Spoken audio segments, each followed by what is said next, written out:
，Go。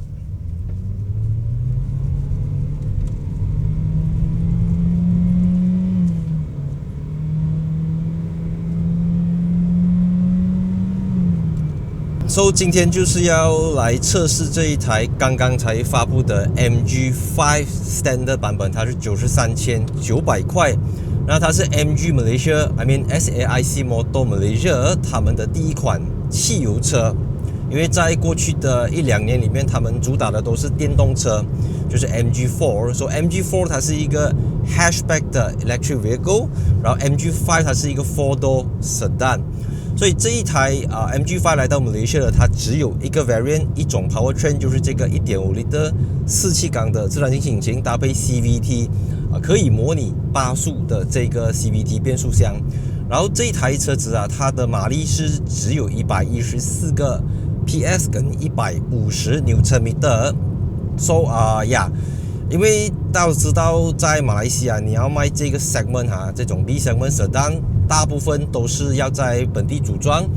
，City 在本地组装，这个 Vios 在本地组装，那 Proton S 其实也是在本地组装。可是这一台车子呢，它在全世界只有2个地方生产，一个就是中国的南京，第二个就是泰国的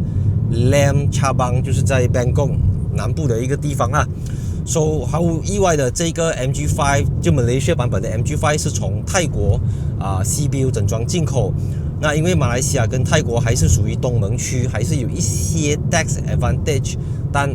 还是不能够像本地组装的车子这样子去到可以享受到更多的 tax rebate、tax incentive。所以在93,900块给你 1.5 L NA CVT 的配置。算是一个折中的做法啦，因为我们都知道这个 MG5 在其他市场是可能会有 1.5 Turbo Dual Clutch Transmission 的版本，因为大家知道中国车就是它比较像欧洲车，比较像 Volkswagen， 所以你在买这台 MG 之前，你已经觉得说动力可以就好啦，好像你刚才看到我起步加速做的就是因为它要到6000个 RPM 才有114个 horsepower， 好像我现在去 Fast Lane， 我先 Go。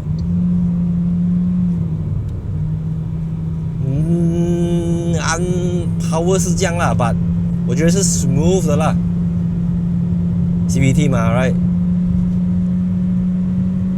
5600、5700、5800、5900。这台 MG5 我一坐上来车子的时候，有几个 first impression 就是通常我们上一辆车子，就是看它有没有 Apple CarPlay， 有没有 Android Auto， 有它有给你，不过它不是 Type C， 它也不是 Wireless， 它是 Type A 的 Apple CarPlay， 它看它给你啦。那 Proton S 其实就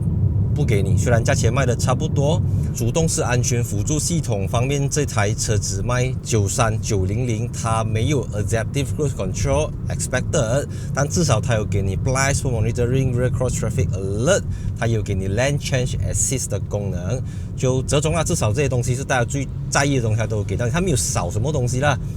除了刚才我上车的时候，我发现到它是没有这个 telescopic， 但是它的 steering wheel 是只可以 tilt up 跟 tilt down， 就是你的脚长的人，可能你的这个左膝盖就会受到影响这样子吧。我在家看一下会不会对我造成一个很大的影响这样子。So corner， 我觉得是不错的 corner 来讲。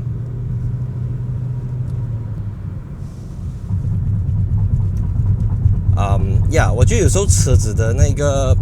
first impression 非常重要啊。因为虽然我们平时试车，我们可以你知道吗？我们可以有3天、5天或者有1个礼拜的时间来试车。不过通常一个消费者他走进去一间 showroom， 那个 salesman 或者那个 sales girl 带他试车，可能就是在 showroom 附近转一圈，所以他就要利用那个短暂的那一圈去 judge 他到底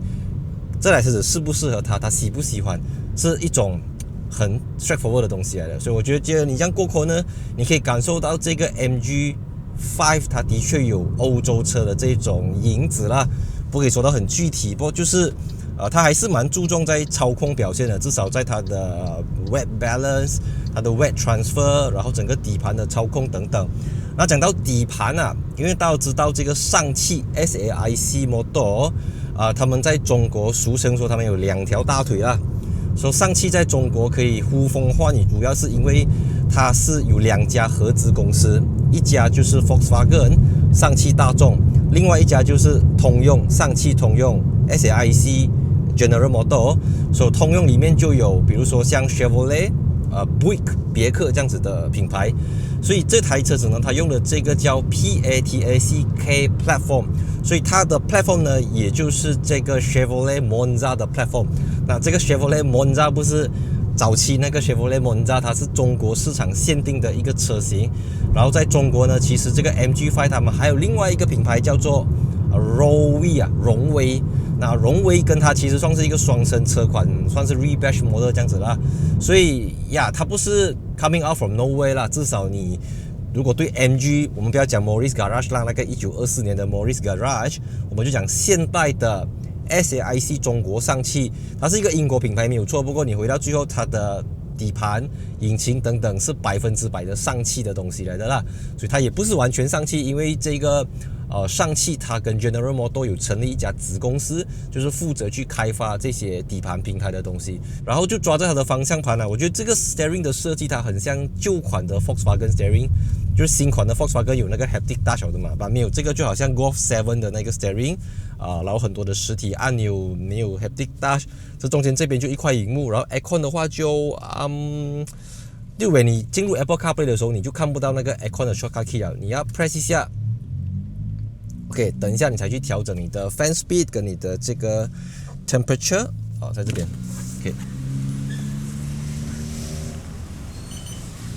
，OK， 现在在 keep rolling go。Right， so 我觉得它的这个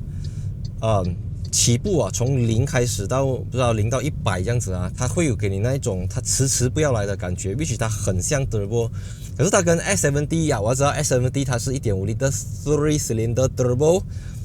with 这个 dual clutch transmission， 所以它的 torque curve 它是这样子，不过它这边是 smooth 的，可是波段是它有一个那个 curve 你懂吗 ？OK， 所以现在108 RPM 是2100转，再快一点点就好，一点点。哇，很难像那个 total pedal 多一点点。OK， 110 RPM 还在2100、2200这样子，所以这个 1.5L 的114 PS 150 Nm， highway 走这110 RPM 是2100、2200这样子，我觉得是不错的，因为他们的官方油耗数据是1个 liter 能够行驶17.5公里。我知道，你知道吗？很多人要 1.5 turbo、3缸 turbo、4缸 turbo， 但有时候可能有些人不是这么常在 highway 走这150、160、170，所以对他们来讲，这个动力数据是够他们用了的啦，而且他们宁愿牺牲掉动力去获得更加省油的表现，或者更加轻的车子。那我觉得这个 MG5 可以给到你一个是一个很好的日常代步工具啦，出发了。然后我们该走到高速100多，我们听看一下有没有什么很难听的风声有什么风切声吗？你的耳朵要这样才会听到啦，不是很明显那种。再快一点。快点，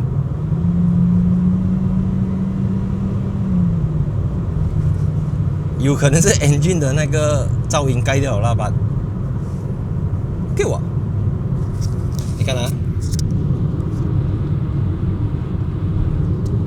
OK 了，我觉得是可以在可以接受的范围里面，并回到最后93,900块的车子 ，right？那开到现在，我就来做一个小小的 conclusion 就是我会在心想这个 MG5 它的定位在哪里因为我们就摆这个93,900块来看，我们能够用到的设备，它顶多只是跟Honda City 跟 Toyota Vios 打平而已，它没有赢过他们，不过它也没有输过他们。那你说 S70 的话 ，S70 到现在都不给你 Android Auto、Apple CarPlay， 即便它的车机可以做到一些事情，它的车机可以做到有 Spotify， 有内建有 Joox Music whatever， 它有内建的地图。不过至少 Apple CarPlay 跟 Android Auto 就是够了 ，OK， 我不需要再什么多东西。然后我觉得它的优势会是在于，我现在imagine我是一个有8、9万块的预算的一个，可能是年轻人，可能是刚出社会工作了几年之后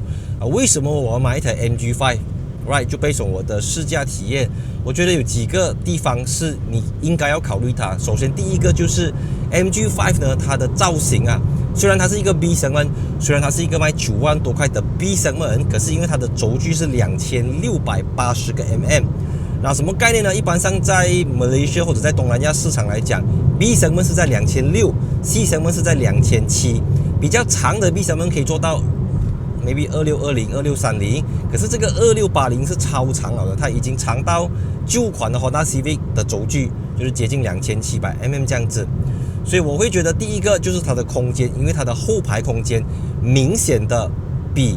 Honda City、Toyota Vios 甚至是 Proton S70都多出一个多出一个级别这样子。然后第二个就是外观造型了，因为Honda 也好 Toyota 也好，他们都有很传统的那一种家族式设计，就是看起来很日本车。日本车没有不好，日本车的形象在这边也蛮正面的，只是说很多人还是想摆脱那一种我驾日本车的形象 ，right？ 那他们可能考虑 Proton， 但 Proton S70， 我觉得 S70 是一台不错的车，可是它的设计语言，它不是针对年轻人的设计语言。如果它是一个 hatchback，that's fine。可是因为 S70 它就设计到很安个的嘛。它的整个车头造型、车尾造型，讲安个可能很多人不喜欢，I mean 它就是比较 executive 一点，就少了那一种年轻，少了那一种 sporty 的感觉。然后它的车尾又非常的极其像上一代的 Mercedes-Benz C-Class， 非常的像，而且它的车身的宽度也不会像一般的 B segment 这么窄，看起来还是蛮宽，所以就它的空间跟它的造型。然后第三个就是我觉得啦，到现在为止啦，它的 handling 算是在日本车之上的。它虽然没有力，它虽然加速的时候 engine 很潮，不过至少最低限度它是一台 smooth 的车。OK， 你耳朵闭起来，它是 smooth 的车。OK， 你不要被那个引擎噪音去影响。好像我们现在在 highway 驾着100多，我没有一直在起步加速了，我就 keep 在 maintain 在这个时速。它不会输给市面上的任何一台 B segment 的对手，除了 Hybrid 啦，因为你知道如果你加一个 City Hybrid， 当你在松开油门，你在 cruising 的时候，它 engine 会 shut down， 那个时候你可以享受到片刻短暂的宁静。可是以 MG5，就是一般的 B segment sedan 这样子。那 Media Drive 的好处就是我可以坐在 MG5 的后座，体验下它的高速行驶的乘坐环境、乘坐体验。那你看就看得到了，我现在我把我的脚翘到这么大，我都不会碰到前面 driver seat 的椅子，所以它的腿部空间对于我身高178cm 的人来讲，我觉得是非常的宽敞你甚至也不用去特别跟人家讲这个是 B segment sedan， 你懂吗？因为 segment 这种东西有时候就是你知道吗？我们做这个行业，我们要try to 跟观众们区分说这个是 B， 那个是 C， 那个是 D。可是当你真的买车的时候，你坐上去就是